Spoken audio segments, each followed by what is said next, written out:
a bit out of what I would think, especially since when it comes down to Dyrov, the main reason why Dyrov came into Fabe really because of the tank meta, whereby Dyrov really have the opportunity to really just burst down the tank because he can whittle down the opponent's physical defense to an all-time low, and thus makes him a great counter against tanky side laners. Actually, I like the way Slate is drafting because let's say if they picked up the Dyrov here, right? That really leaves Evil with not much of an answer. Ruby. They can go Reyna's. Okay. Like I said, like really, the draft coming up from Slate is really on point right here. They are really forcing the experience to, because just looking at the Masha bands and the Grot band, I was forcing a Dyrov pick, and yeah, there it goes. And then because Evil just shut themselves out by banning out their own Cho, and they're left with, I mean, Ruby. That's the only thing that I can think of. Ruby, huh?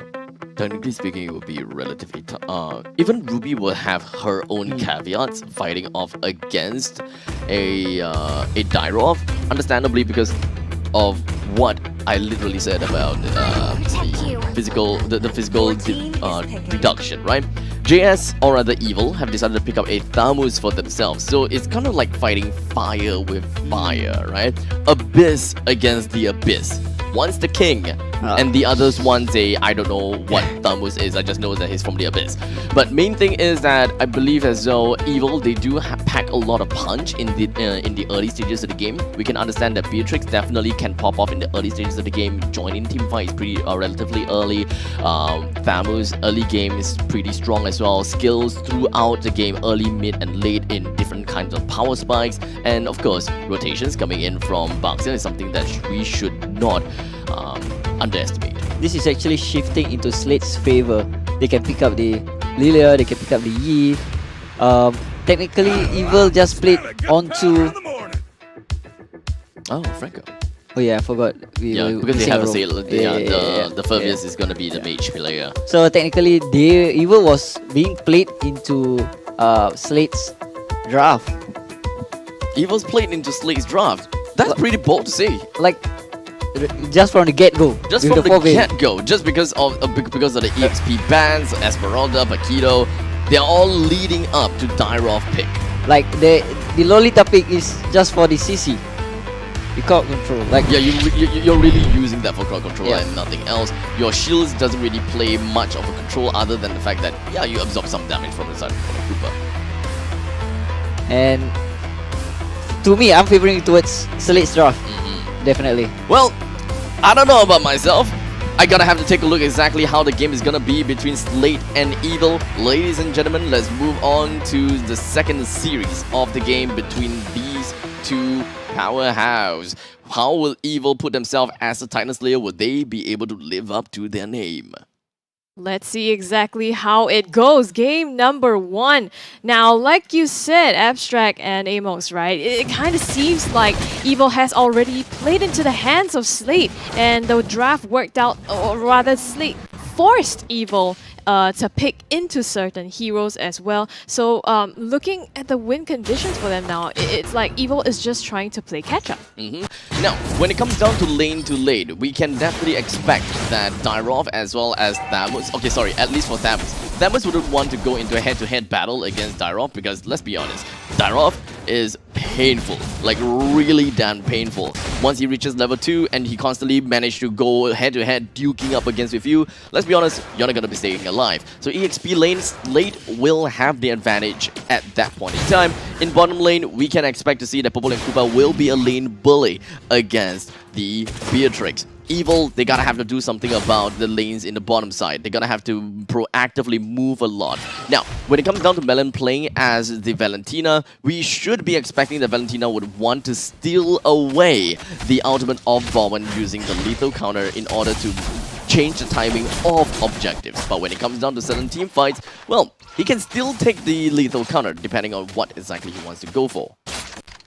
Yep. I mean, he could either steal away the lethal counter or the bloody hunt coming from Franco as well, right? Looking at the emblems on Franco, picking up the pick yourself to pull yourself together, that gives him even more cooldown reduction, which means that he can pull off those hooks as well as Bloody Hunt better. And it works into the composition of Slate. You want to pick someone off, melt them down immediately, and just be able to break up Evil, especially because Evil as a team, they like to play teamfight oriented drafts topside. So Adammir being pressured into the turret, but while all that happens, the turtle actually gets taken by Slate.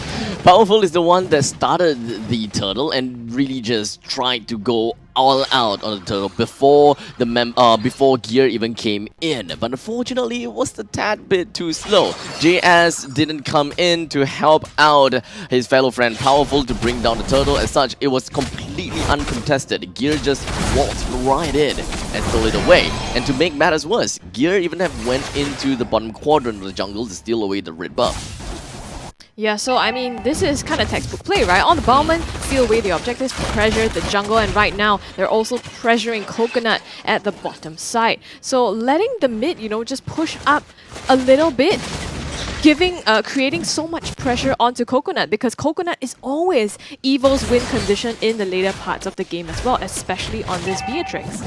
When it comes down to Slate, they are mostly very dominant into their own lanes. They find ways to break in and win their own lanes. As such, in middle lane, we see Seilah winning in his own lanes against Melon. With 2 dashes of his own.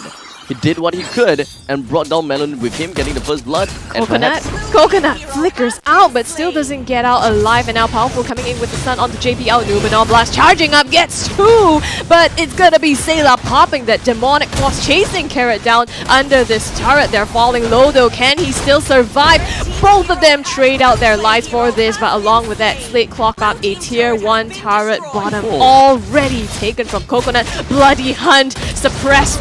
JPL goes down, punished for that, but I think I'll take that any day. You take so much control from Evil. Yeah, you are already 2,000 gold ahead. Okay, sorry, 1,000 gold ahead. You have already brought down the bottom lane first tier turret in just under 4 minutes. This is phenomenal coming from Slate. And if they do want to go for a lane swap, they technically can right after this turtle take.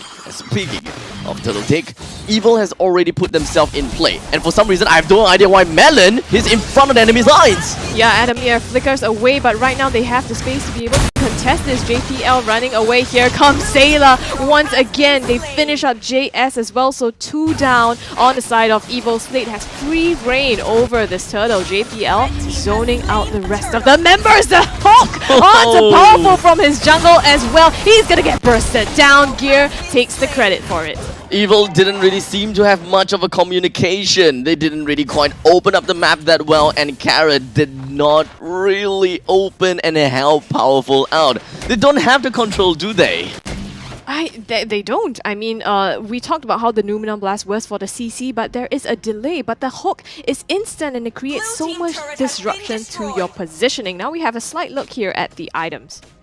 Well, when it comes down to itemizations, since Slate already have got, what, 3,000 or close to 4,000 gold ahead of Evil in just 5 minutes in, the Blade of Despair has already been popped from the side of Popol and Koopa, the Tome of Wisdom onto the side of Fervius, and, well, Hunter Strike onto Dyrop. The rest of the members, they do have their defensive capabilities. In the meantime, JPL... Yep, the Numenor Blast again charging up, manages to stun out JPL. He goes down, but the rest of Slate, they come in onto Carrot. The lethal counter will secure him. Powerful on the run now. Gear with the spins will be able to put him in the dirt.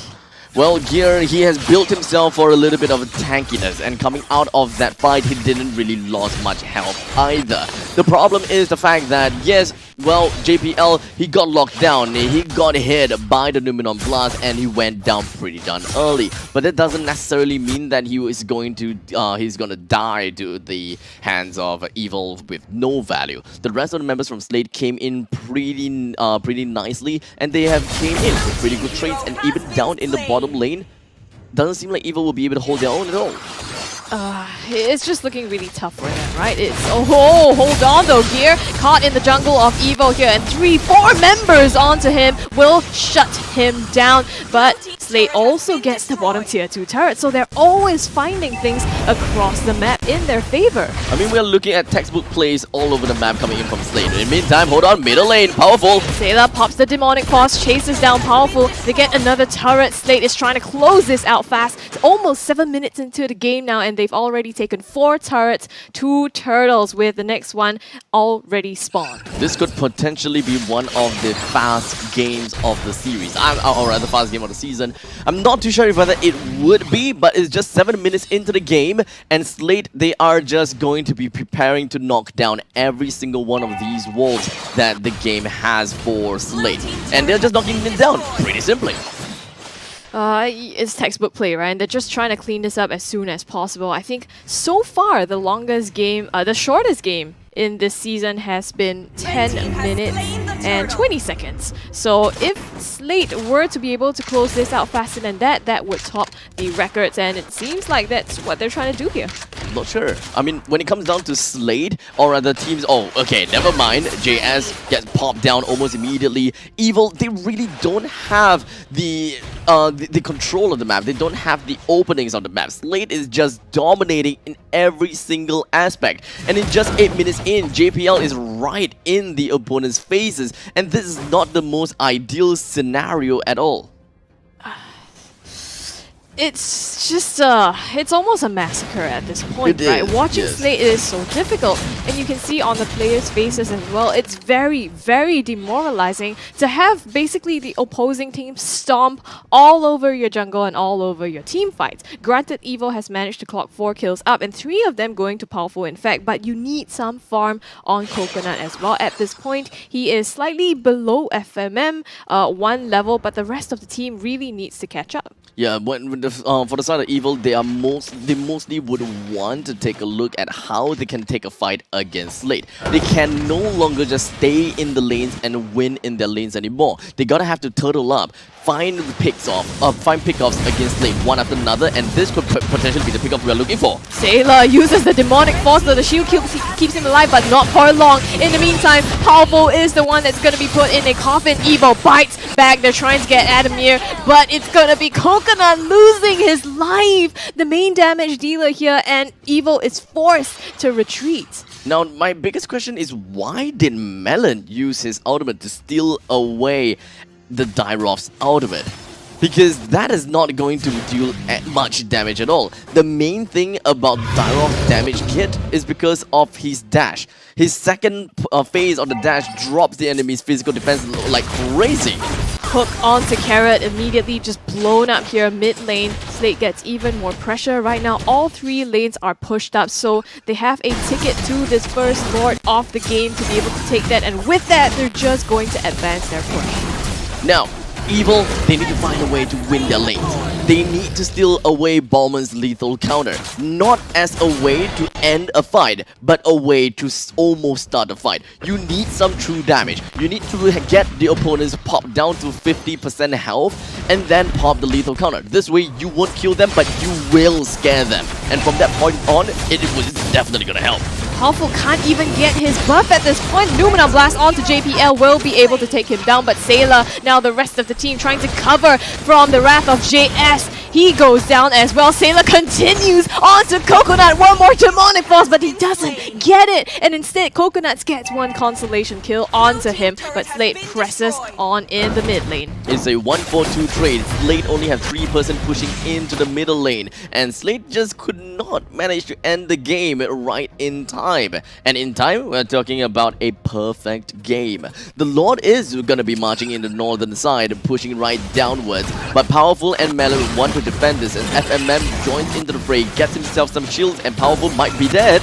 Yep, I mean, they have him dead to rights. Adammir gets the kill here, and it's going to be a hook that misses the mark, doesn't get anyone so far, but, you know, Slate walk away with already what they wanted.